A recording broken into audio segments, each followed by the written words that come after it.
Welcome friends, एक नए video के साथ मैं प्रोफेसर सीपी भसीन हृदय के अंत्यकरण से आपका स्वागत करता हूं। आज का ये मेरे वीडियो संस्कृति एवं शिक्षा इस पर ही आधारित है।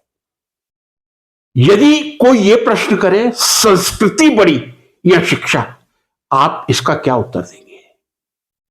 एक सामान्य शिक्षक होने के नाते मैं ये कह सकता हूं, संस्कृति और शिक्षा जीवन में दोनों ही परमावश्यक है। विशेषतः भारतीय परिप्रेक्ष्य में जहां संस्कारों को अपार मूल्य प्रदान किए गए हैं, संस्कृति का शिक्षा में स्वागत ही होगा। लेकिन यदि ये वाक्य कहा जाए कि संस्कृति तुच्छ है या शिक्षा तुच्छ है, तो ये अपने आप में एक कंट्राडिक्टरी विरोधाभासी लगता है। मित्रों, संस्कारों की अपनी अहम भूमिका है। पहले मैं संस्कारों से शुरू करूंगा।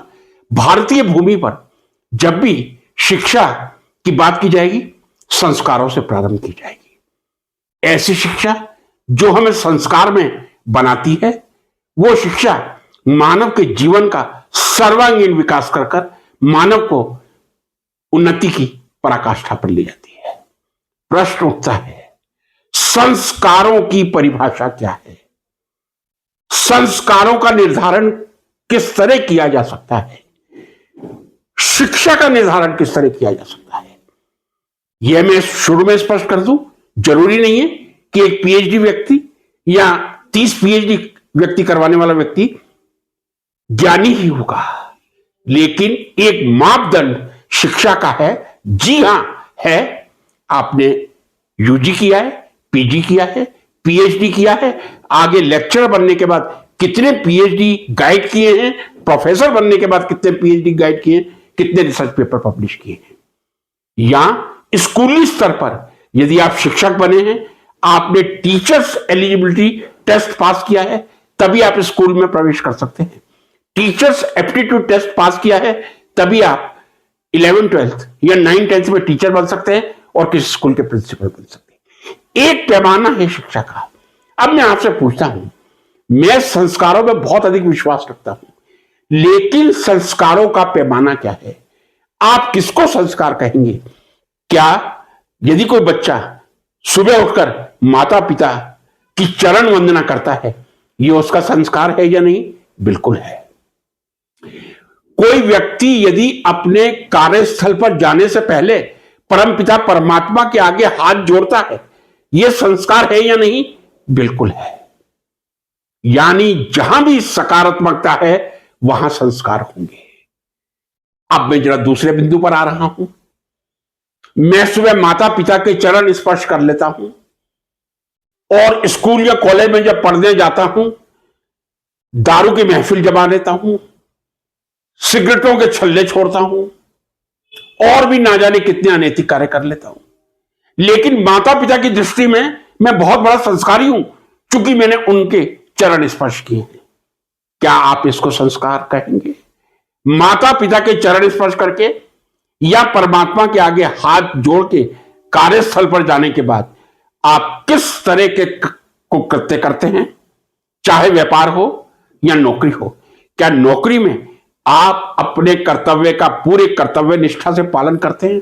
यदि वो आप पालन करते हैं, आप संस्कारी हैं।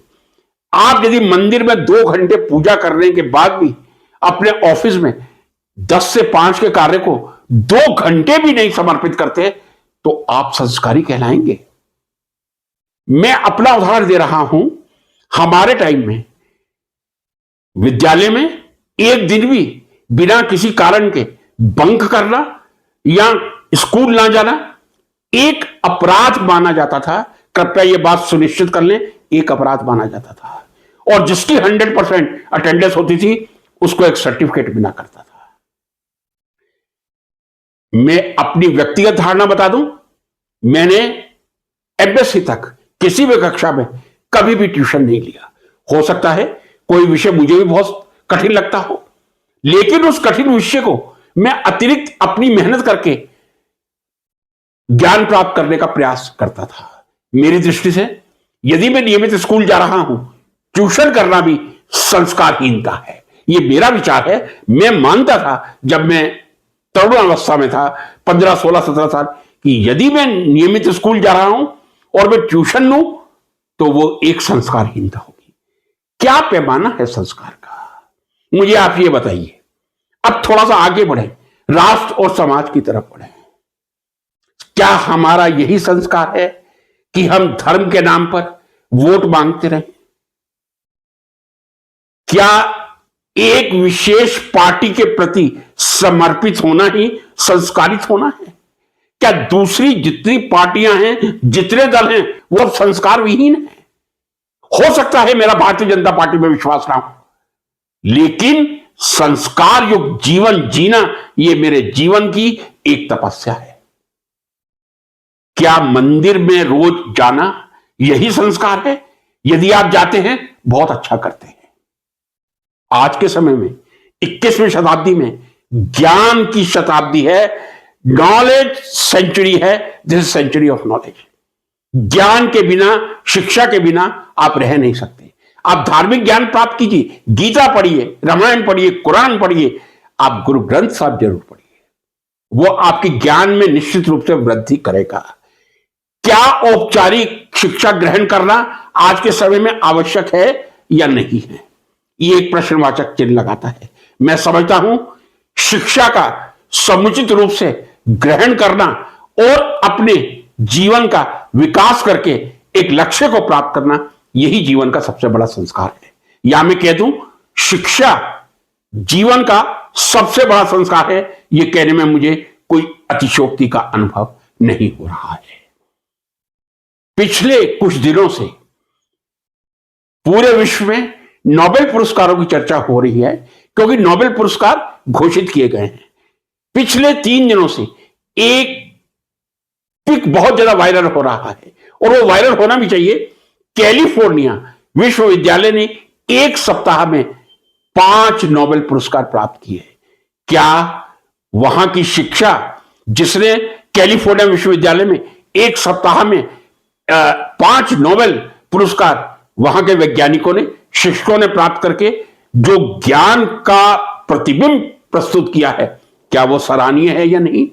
अब मैं ये कहूं, नहीं जी, वो कैलिफोर्निया में एक सप्ताह में 5 पुरस्कार, नोबेल पुरस्कार लेना ज्यादा आवश्यक नहीं है, लेकिन परमात्मा के आगे नतमस्तक होना ज्यादा जरूरी है।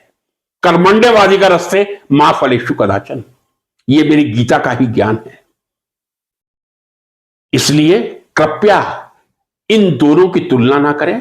और यह सेंटेंस कहना, मैं शायद समझता हूं एक सबसे बड़ा शब्द मैं नहीं उपयोग कर पा रहा हूं कि शिक्षा संस्कार के आगे बहुत तुच्छ है। संस्कार आवश्यक है, संस्कार आपके पेट नहीं भर सकते हैं। आप पूर्णतः संस्कारी बन जाइए। आप दिन में 3 घंटे गीता का, 3 घंटे रामायण का पाठ कीजिए, परमात्मा के आगे बैठ जाइए, क्या आपका पेट भर जाएगा? कुछ उदाहरण और लेना चाहूंगा, वो संस्कारों से सीधे जुड़े हुए हैं। हमारी धरती संत मुनियों की धरती है। यहां अनेक संत और मुनि पैदा हुए हैं। अब मैं एक प्रश्न करना चाहूंगा, कुछ संत जिन पर इस देश की जनता का भरोसा था और अभी भी है, आदरणीय आशाराम जी, क्या कहेंगे आप उनके बारे में? क्या वो संस्कारहीन है या संस्कार युक्त है? बाबा राम रहीम, और दोनों ही ऐसे व्यक्ति हैं जो सरकार की कृपा पात्र में रहते हैं, जब चाहे उनको पैरोल मिल जाती है।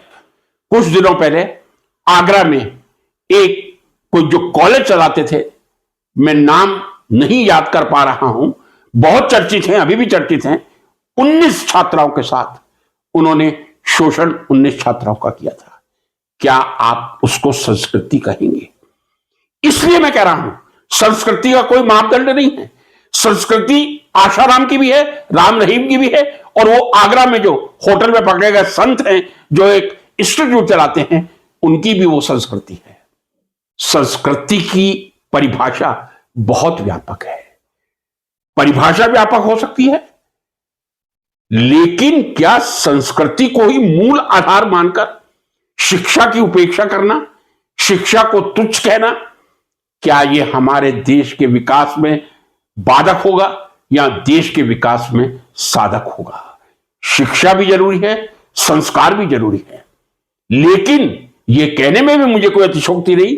मैंने पहले ये वाक्य कहा है, वही शिक्षा सार्थक होती है जो व्यक्ति को संस्कार में बनाती है। यदि कर्म, शिक्षा और संस्कार दोनों में से एक को चुनना हो, आप शिक्षा को पहले चुनिए, संस्कार स्वतः आप में आ जाएंगे। शिक्षा हमें वो मिनिमम मूल्य सिखाते हैं जो हमें जीवन यापन के लिए आवश्यक होते हैं। ये फिर जिंदगी में संस्कार आ जाते हैं। शिक्षा के बाद संस्कार आएंगे। आप ईमानदारी से अपने कर्तव्य का निर्वाह कर रहे हैं? क्या आप रिश्वत ले रहे हैं?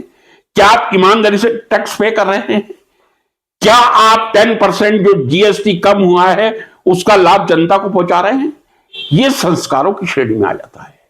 संस्कार की कोई निश्चित स्केल या मापदंड नहीं है कि संस्कार को सीपी फसीन को 10 में से 3 नंबर दिए जाए और दूसरे व्यक्ति को 10 में से 2 नंबर दिए जाए।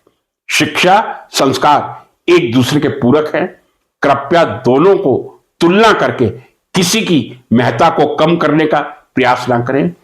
मैं समझता हूं जीवन में यदि सबसे कठिन है उच्च शिक्षा अर्जित करना है, और फिर उच्च शिक्षा अर्जित करने के बाद आपको जो परीक्षाओं का सामना करना पड़ता है जीवन में, आप किस स्तर तक पहुंचे हैं, वो आपकी शिक्षा की गुणवत्ता, आपके द्वारा ग्रहण की गई शिक्षा उसका निर्धारण करती है।